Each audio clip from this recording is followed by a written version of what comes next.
미군은 전 세계 최강의 군대를 보유하고 있는 나라고요. 그리고 미군이 보유하고 현재 운영하고 있는 무기는 전 세계 최고의 무기라고 할 정도로 가장 강력한 무기들을 보유하고 있죠. B-1B 랜서 죽음의 백조가 한 번도 상공을 한번 휘젓고 가면 북한의 김정은이 벌벌 떤다고 하지 않습니까? 미국을 상대로 전쟁을 기꺼이 하려는 나라가 있을까요?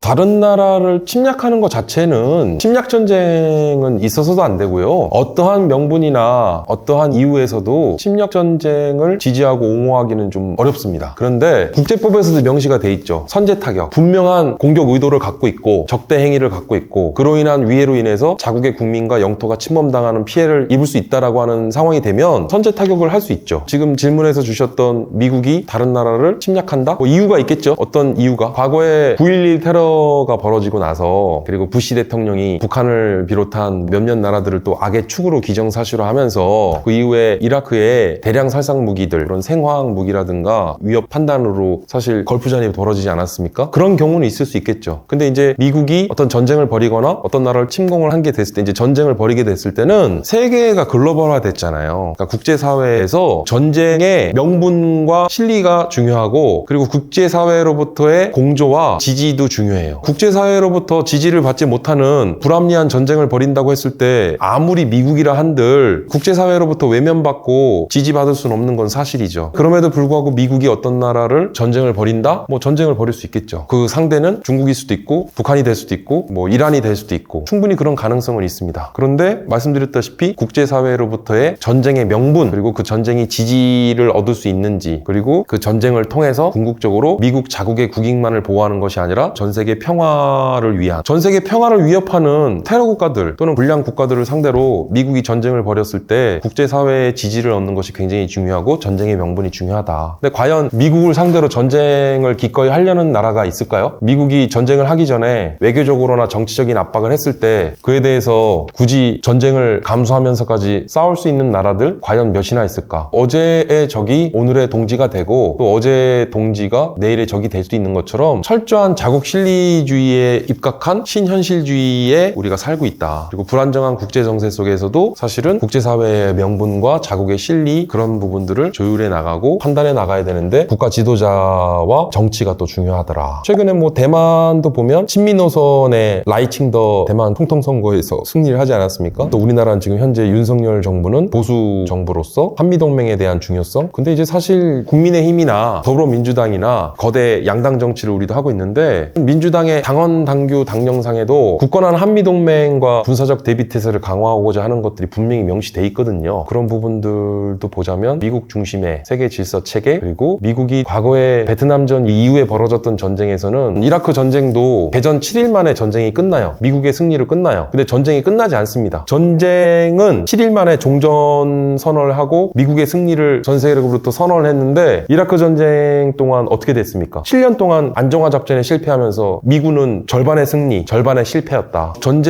전쟁을 합리화하고 합법적으로 수단이나 방법으로 도구로 활용해서는 안 되겠죠. 하지만 세계 평화와 그리고 자국의 국익에 있어서 그런 명분과 실리가 있다면 미국이란 나라는 얼마든지 전쟁을 벌일 수 있는 나라고 미국을 상대로 해서 과연 상대할 수 있는 나라들이 있을까? 미국과의 전쟁에서 이를 상대하고 승리할 수 있는 나라가 몇이나 될까? 러시아도 보자면 우크라이나와의 전쟁에서도 드러났듯이 사실 군사력 수준이 예상했고 생각했던 것보다는 좀 기대 이하였던 것이었고요. 미국은 충분히 세계 평화와 자국의 실리에 입각해서 전쟁을 할 수도 있고 전쟁을 벌일 수 있는 나라다. 그리고 그 전쟁에서 비난 여론이나 빠져나가기 위해서라도 미국이 벌이는 전쟁, 앞으로의 미국이 벌이는 전쟁은 국제사회에서의 명분과 자국의 실리를 동시에 취하는 형태가 될 것이다. 그럴 수밖에 없겠죠.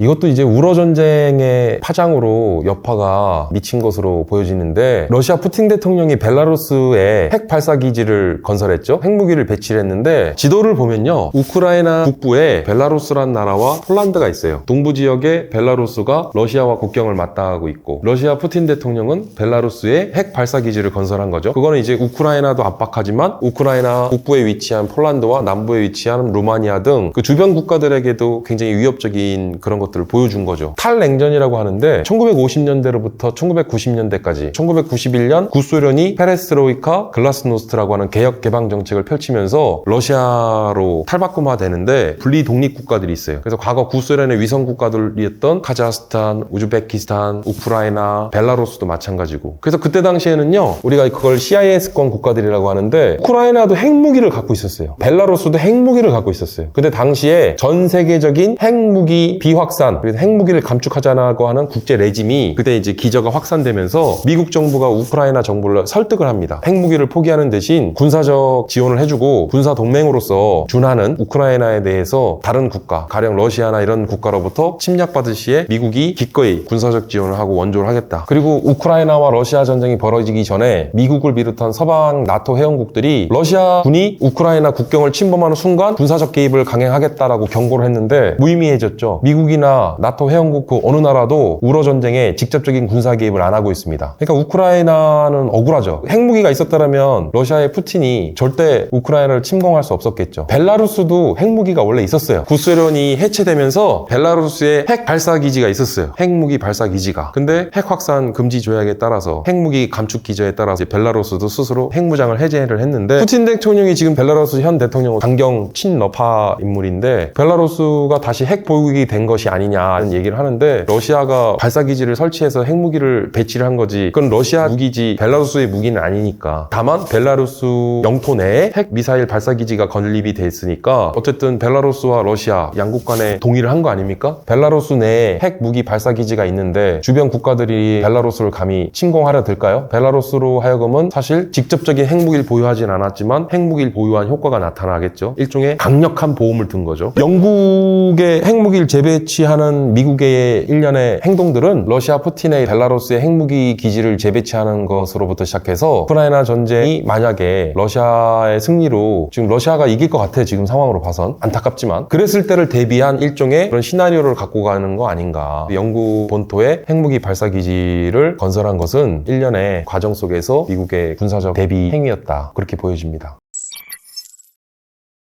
미군은 전 세계 최강의 군대를 보유하고 있는 나라고요. 그리고 미군이 보유하고 현재 운영하고 있는 무기는 전 세계 최고의 무기라고 할 정도로 가장 강력한 무기들을 보유하고 있죠. 대표적으로 최근에 드론 전쟁이라고 일컬어지면서 우러 전쟁에서 활약하고 있는 드론, 군사용 무인기 이 분야는 압도적으로 미국이 가장 진보되어 있는 군사용 무인기들을 운영하고 있습니다. MQ-1 프레데터로부터 MQ-9 리퍼에 이르기까지 고고도 정찰용 항공기인 글로벌 호크 그 외에도 다양한 또 군사용 무인기들을 활용하고 있고 에어로바이러먼트 AV사에서 운영하고 있는 스위치 블레이드를 비롯한 다양한 전투용, 지휘 감시 정찰용 드론과 무인기들이 활용되고 있더라. 그리고 오늘날의 현대전에서 드론의 위력이 이른바 전장과 전투에서 게임 체인저 역할을 하는데 앞으로의 무인 전력들이 굉장히 두드러질 것이다. 멈티라고 하는 맨드, 언맨드 티밍, 유무인 복합 체계인데 한 단계 더 진화되면 엄엄티, 언맨드, 언맨드 티밍, 무무인 복합 체계로 가는 거예요. 과거에 우리가 킬러 로봇이라고